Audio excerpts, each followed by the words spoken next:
2024 में कौन बनेगा देश का प्रधानमंत्री, मोदी और राहुल गांधी। नमस्कार आदाब दोस्तों, चलिए आज हम आपके लिए दिख रहे हैं 2024 में होने जा रहे लोकसभा चुनावों का महा ओपिनियन पोल सर्वे। इस महा ओपिनियन पोल में आज आपको बताएंगे 2024 में होने वाले लोकसभा चुनावों में अब की बार किस पार्टी की बनेगी सरकार। क्या तीसरी बार देश के प्रधानमंत्री बन पाएंगे मोदी या राहुल गांधी बीजेपी का शिवपड़ा छाप कर 24 में रच डालेंगे इतिहास। इससे पहले आपको बता दें, भारत में लोकसभा की 543 सीटें हैं और किसी भी पार्टी को केंद्र में सरकार बनाने के लिए 272 सीटें जीतने की जरूरत होती है। अब आपको जिला बाई और राज्य बाई राज्य सभी 543 सीटों को बताएंगे कौन से राज्य से कौन से जिले से बीजेपी और कांग्रेस का महागठबंधन इंडिया और अन्य पार्टी कितनी सीटें जीत सकती है। तो वीडियो को आप अंत तक जरूर देखें और हमारा ओपिनियन पोल सर्वे आपको अच्छा लगे तो वीडियो को दिल से लाइक कर चैनल को सब्सक्राइब जरूर कर लें। चलिए दोस्तों वीडियो को शुरू करते हैं और बात करते हैं सबसे पहले राज्य की, जिसका नाम है मध्य प्रदेश। मध्य प्रदेश में लोकसभा की 29 सीटें हैं। यहां पर बीजेपी के एनडीए गठबंधन को 9 सीटें मिल सकती है, जबकि कांग्रेस के विपक्ष वाले महागठबंधन को 19 सीटें और अन्य के खाते में मध्य प्रदेश में 1 सीट जाती नजर आ रही है। वहीं दोस्तों अगले राज्य की बात की जाए, जिसका नाम है आंध्र प्रदेश। आंध्र प्रदेश में लोकसभा की 25 सीटें हैं। यहां पर बीजेपी एनडीए गठबंधन को 9 सीटें मिल सकती है, जबकि कांग्रेस के गठबंधन इंडिया को 16 सीटें और अन्य का आंध्र प्रदेश में खाता नहीं खुला है। वहीं अगले राज्य की बात की जाए दोस्तों, जिसका नाम है तमिलनाडु। तमिलनाडु में लोकसभा की 39 सीटें हैं। यहां पर बीजेपी का शिवपड़ा छाप हो रहा है, भाजपा को कोई सीट नहीं मिल रही है। वहीं कांग्रेस के गठबंधन इंडिया को 33 सीटें मिलती नजर आ रही हैं और अन्य के खाते में 6 सीटें तमिलनाडु में जा सकती हैं। बीजेपी को बड़ा झटका यह लग रहा है। वहीं अगले राज्य की बात करें, जिसका नाम है पश्चिम बंगाल। पश्चिम बंगाल में लोकसभा की 42 सीटें हैं। यहां पर बीजेपी के एनडीए गठबंधन को 6 सीटें मिल सकती हैं, जबकि कांग्रेस के महागठबंधन इंडिया को 36 सीटें और अन्य का यहां पर खाता नहीं खुला। मोदी और अमित शाह को यहां पर भी बड़ा झटका लग रहा है। वहीं अगले राज्य की बात की जाए, जिसका नाम है बिहार। बिहार में लोकसभा की 40 सीटें हैं। यहां पर बीजेपी के एनडीए गठबंधन को 10 सीटें मिल सकती हैं, जबकि कांग्रेस के महागठबंधन इंडिया को 30 सीटें और अन्य का बिहार में खाता नहीं खुला है। बीजेपी को यहां पर भी हार का सामना करना पड़ रहा है। वहीं अगले राज्य की बात की जाए, जिसका नाम है उत्तराखंड।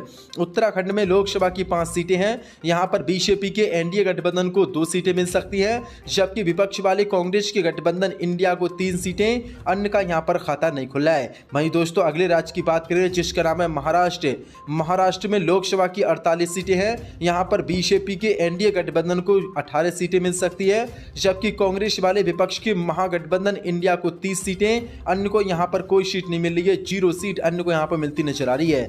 वहीं अगले राज्य की बात की जाए, जिसका नाम है पंजाब। पंजाब में बीजेपी का पूरी तरीके से शिवपड़ा छाप हो रहा है। बीजेपी के एनडीए दल को 0 सीटें पंजाब में मिल रही हैं, जबकि कांग्रेस के महागठबंधन इंडिया को 13 सीटें और अन्य का भी पंजाब में खाता नहीं खुला है। वहीं अगले राज्य की बात की जाए, जिसका नाम है कर्नाटक। कर्नाटक में लोकसभा की 28 सीटें हैं। यहां पर बीजेपी के एनडीए गठबंधन को 7 सीटें मिल सकती है, जबकि कांग्रेस के विपक्ष वाले महागठबंधन इंडिया को 18 सीटें और अन्य के खाते में 3 सीटें कर्नाटक में जा सकती हैं। वहीं दोस्तों अगले राज्य की बात करें, जिसका नाम है केरल। केरल में भी बीजेपी का पूरी तरीके से शिवपड़ा छाप हो रहा है। बीजेपी को यहां पर एक भी सीट नहीं मिल रही है। वहीं कांग्रेस के महागठबंधन इंडिया 20 की 20 सीटें केरल में जीतता नजर आ रहा है। वहीं अन्य को भी कोई सीट नहीं मिल रही है। वहीं अगले राज्य की बात करें, जिसका नाम है जम्मू कश्मीर।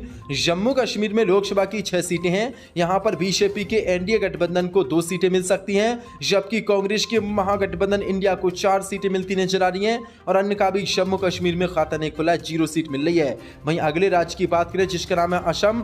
असम में लोकसभा की 14 सीटें हैं। यहां पर बीजेपी के एनडीए गठबंधन को 7 सीटें मिल सकती है, जबकि कांग्रेस के महागठबंधन इंडिया को 6 सीटें और अन्य के खाते में 1 सीट असम में जा सकती है। वहीं दोस्तों अगले राज्य की बात करें, जिसका नाम है तेलंगाना। तेलंगाना में लोकसभा की 17 सीटें हैं। यहां पर बीजेपी के एनडीए दल को 2 सीटें मिल सकती हैं, जबकि कांग्रेस के गठबंधन इंडिया को 8 सीटें। वहीं सीएम केसीआर की पार्टी और ओवैसी की पार्टी एआईएमआईएम को 7 लोकसभा सीटें तेलंगाना में मिल सकती हैं। वहीं दोस्तों अगले राज्य की बात की जाए, जिसका नाम है हरियाणा। हरियाणा में लोकसभा की 10 सीटें हैं। इनमें से बीजेपी के एनडीए गठबंधन को 2 सीटें मिल सकती हैं, जबकि कांग्रेस के महागठबंधन इंडिया को 8 सीटें, अन्य का हरियाणा में खाता नहीं खुला है। बीजेपी और मोदी और अमित शाह को यहां पर भी बड़ा झटका लगता नजर आ रहा है। वहीं दोस्तों अगले राज्य की बात की जाए, जिसका नाम है अरुणाचल प्रदेश। अरुणाचल प्रदेश में लोकसभा की 2 सीटें हैं। 2 सीटों में से बीजेपी के गठबंधन इंडिया को 1 सीट मिल सकती है, जबकि कांग्रेस के महागठबंधन इंडिया को 1 सीट, अन्य का अरुणाचल प्रदेश में खाता नहीं खुला है। वहीं दोस्तों अगले राज्य की बात करें जिसका नाम है राजस्थान। राजस्थान में लोकसभा की 25 सीटें हैं। यहां पर बीजेपी एनडीए दल को 8 सीटें मिल सकती हैं, जबकि विपक्ष वाले कांग्रेस के महागठबंधन इंडिया को 15 सीटें और अन्य के खाते में 2 सीटें राजस्थान में जा सकती हैं। वहीं दोस्तों अगले राज्य की बात की जाए जिसका नाम है मेघालय। मेघालय में लोकसभा की 2 सीटें हैं। 2 सीटों में से 1 सीट एनडीए दल को मिल सकती है, जबकि 1 ही सीट कांग्रेस के इंडिया दल को मिल सकती है। अन्य का मेघालय में खाता नहीं खुला। मेघालय में दोनों पार्टियां बराबरी करती नजर आ रही हैं। वहीं दोस्तों अगले राज्य की आपको बता दें त्रिपुरा में लोकसभा की 2 सीटें हैं। यहां पर बीजेपी का शिवपड़ा साफ हो रहा है। दोनों की दोनों सीटें कांग्रेस के महागठबंधन इंडिया को मिलती नजर आ रही हैं। अन्य को भी कोई सीट त्रिपुरा में नहीं मिल रही है। एनडीए और अदर का खाता त्रिपुरा में नहीं खुला है। वहीं दोस्तों अगले राज्य की बात की जाए जिसका नाम है गोवा। गोवा में लोकसभा की 2 सीटें हैं और 1 सीट एनडीए दल को जा सकती है, जबकि 1 ही सीट इंडिया दल को। अन्य का गोवा में खाता नहीं खुला है। गोवा में एनडीए और इंडिया दोनों बराबर सीटें जीतती नजर आ रही हैं। वहीं दोस्तों अगले राज्य की आपको बताएं सिक्किम में लोकसभा की 1 सीट है और 1 की 1 सीट यहां पर बीजेपी के एनडीए दल को मिलती नजर आ रही है।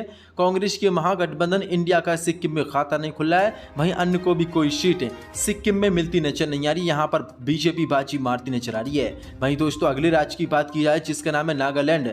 नागालैंड में लोकसभा की 1 सीट है और 1 की 1 सीट यहां पर कांग्रेस के महागठबंधन इंडिया को मिलती नजर आ रही है। बीजेपी के दल एनडीए का यहां पर खाता नहीं खुला है। वहीं अन्य को भी कोई सीट नागालैंड में नहीं मिल रही है। वहीं दोस्तों अगले राज्य की बात करें जिसका नाम है हिमाचल प्रदेश। हिमाचल प्रदेश में लोकसभा की 4 सीटें हैं। यहां पर बीजेपी के गठबंधन एनडीए को 1 सीट मिल सकती है, जबकि कांग्रेस के महागठबंधन इंडिया को 3 सीटें। अन्य का हिमाचल प्रदेश में खाता नहीं खुला है। अन्य को 0 सीट हिमाचल प्रदेश में मिलती नजर आ रही है। वहीं दोस्तों अगले राज्य की बात की जाए जिसका नाम है उड़ीसा। उड़ीसा में लोकसभा की 21 सीटें हैं। यहां पर बीजेपी के एनडीए दल को 4 सीटें मिल सकती है, जबकि कांग्रेस के महागठबंधन इंडिया को 8 सीटें और अदर जिनमें नवीन पटनायक की पार्टी है जो कि सीएम है उड़ीसा के, उनको 9 सीटें मिल सकती हैं। वहीं दोस्तों अगले राज्य की बात की जाए जिसका नाम है दिल्ली।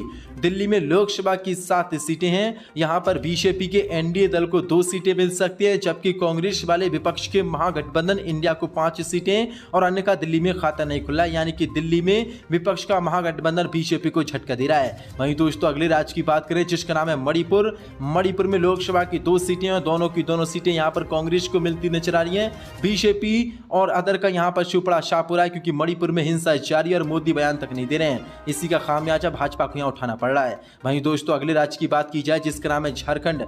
झारखंड में लोकसभा की 14 सीटें हैं। 14 सीटों में से बीजेपी के एनडीए दल को 6 सीटें मिल सकती हैं, जबकि कांग्रेस के महागठबंधन इंडिया दल को 8 सीटें मिल सकती हैं। अन्य का झारखंड में खाता नहीं खुला है। वहीं दोस्तों अगले राज्य की बात करें जिसका नाम है गुजरात। गुजरात में लोकसभा की 26 सीटें हैं। यहां पर बीजेपी की एनडीए दल को 15 सीटें मिल सकती हैं, जबकि कांग्रेस के महागठबंधन इंडिया को 11 सीटें। अन्य का गुजरात में खाता नहीं खुला है। 0 सीट अन्य को गुजरात में मिलती नजर आ रही है। वहीं दोस्तों अगले राज्य की बात करें जिसका नाम है छत्तीसगढ़।